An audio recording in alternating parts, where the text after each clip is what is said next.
ये क्वेश्चन आपका class 10th mathematics real number का है, जिसे कि हमने सीबीएसई 2014 के पेपर से लिया है। क्वेश्चन आपसे बोला जा रहा है, if HCF of 144 and 180 is expressed in the form of 13m-3, then आपको फाइंड करना है द वैल्यू ऑफ m क्या होगा अगर हम इन दो नंबरों के एचसीएफ को इस फॉर्म में एक्सप्रेस करें। तो देखते हैं इस तरह के क्वेश्चन को किस तरह से सॉल्व करेंगे। देखिए, क्वेश्चन में आपसे बोला जा रहा है जो इस नंबर और इस नंबर का जो एचसीएफ है उसको एक्सप्रेस किया गया है 13m-3 के फॉर्म में। तो सबसे पहले हम इन दोनों नंबरों का एचसीएफ निकालते हैं। वी हैव, और एचसीएफ निकालने के लिए आपको क्या करना पड़ेगा, पहले आपका 144 और 180 का प्राइम फैक्टराइज करना पड़ेगा। 144 इज इक्वल टू, देखो 144 का जब हम प्राइम फैक्टराइज करेंगे तो पहले 2 से लगाएंगे, ये हो जाएगा आपका 72, फिर 2 से डिवाइड करेंगे तो 2 से लगाएंगे तो ये हो जाएगा 3 एंड 6 36, फिर 2 से इसको डिवाइड करेंगे तो ये हो जाएगा आपका 18, फिर इसमें हम 2 से लगाएंगे तो ये हो जाएगा 9, फिर 3 एंड 3, यानी कि ये हो गया आपका 2 into 2 into 2 into 2 into 3 into 3, यानी कि 2 की पावर 4 इंटू 3 की पावर 2 हुआ 144 का प्राइम फैक्टर्स के प्रोडक्ट के रूप में एक्सप्रेशन।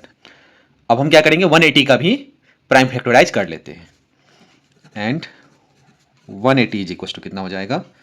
अब देखो 180, सबसे पहले हम इसमें, ये आपका लास्ट में इवन नंबर है तो 2 से लगाएंगे तो ये हो जाएगा 90, फिर 2 से अप्लाई करेंगे तो ये हो जाएगा आपका 45।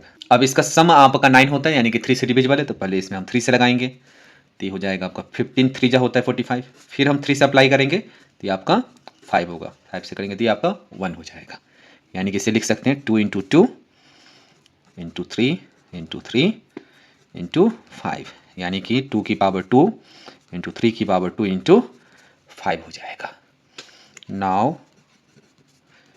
HCF of 144 and 180 is equals to, हमें क्या करना है, दोनों में जो कॉमन प्राइम फैक्टर्स है उसे सबसे पहले लिखना है। तो देखो इसमें भी 2 है, इसमें भी 2 है, तो पहले मैंने 2 को लिख लिया है। इसमें भी प्राइम फैक्टर 3 है, इसमें भी प्राइम फैक्टर 3 है, तो इसे भी हम पहले लिख लेंगे। अब हमें कंपेयर करना है, दोनों में से जिसकी मिनिमम वैल्यू होगी वो यहाँ पे मेंशन करेंगे। देखो 2 की पावर 4 है यहाँ पे, इसमें आपका 2 की पावर 2 है, यानी कि एचसीएफ में लोएस्ट पावर जो है कंसीडर किया जाता है, यानी कि ये हो जाएगा आपका 2 की पावर 2। और 3 में देखो इसमें भी आपका 3 की पावर 2 है और यहाँ पे भी आपका 3 की पावर 2 है, दोनों में सेम ही है, तो यहाँ पे 3 की पावर 2 ले लिया जाएगा। तो इससे क्या मिलेगा आपको, 2 का पावर 2 यानी कि 4, 3 का पावर 2 यानी कि 9, यानी कि इसका एचसीएफ हो गया आपका 36। अब गिवन क्या है, गिवन है एचसीएफ जो है that is equal to 13m-3 के फॉर्म में है, यानी कि 13m-3 है, तो दिस इंप्लाइज, और यही आपका एचसीएफ आपका आएगा 36 के बराबर, यानी कि 13m-3 इज इक्वल्स टू 36 हो जाएगा।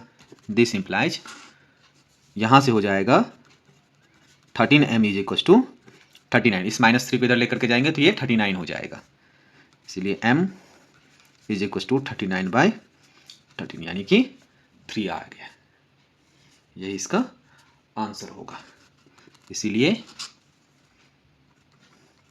m is equal to 3 answer. ठीक है, तो अगर ये वीडियो आपको पसंद आई तो इस वीडियो को लाइक करें, चैनल को सब्सक्राइब करें, दूसरे स्टूडेंट के साथ में इसे शेयर जरूर करें। Thank you.